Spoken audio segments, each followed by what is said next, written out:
with Betty Crocker delights. I'm going to bake a supreme triple chunk brownies. Let's start to add water.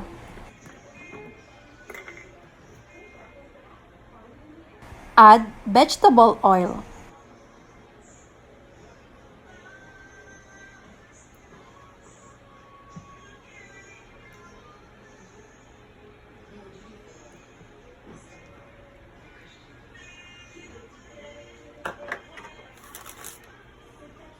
Next, add egg. Continue to stir.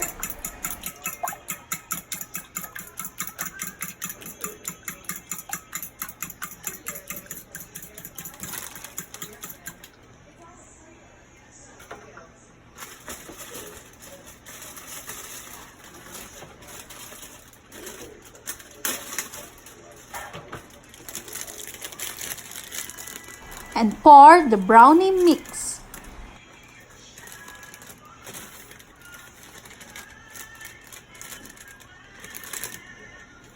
Stir.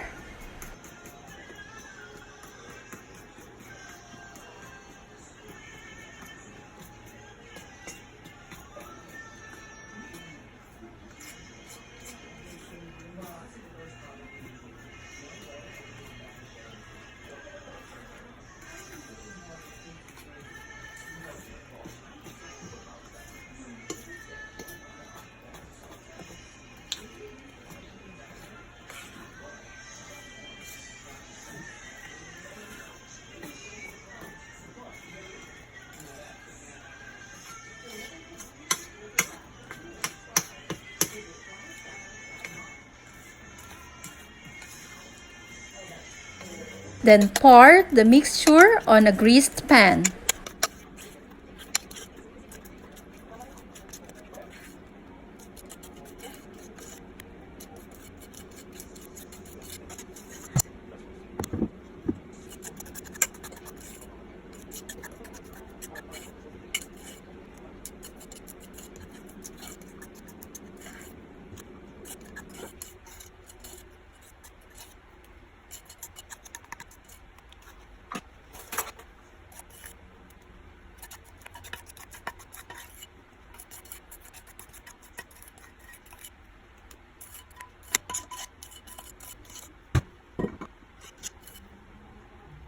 Bake on a preheated oven at 325 Fahrenheit. Insert a toothpick and check.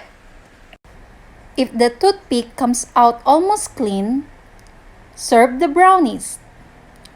Cool! And it's ready to eat. Enjoy your brownies with chocolate chunks and chips.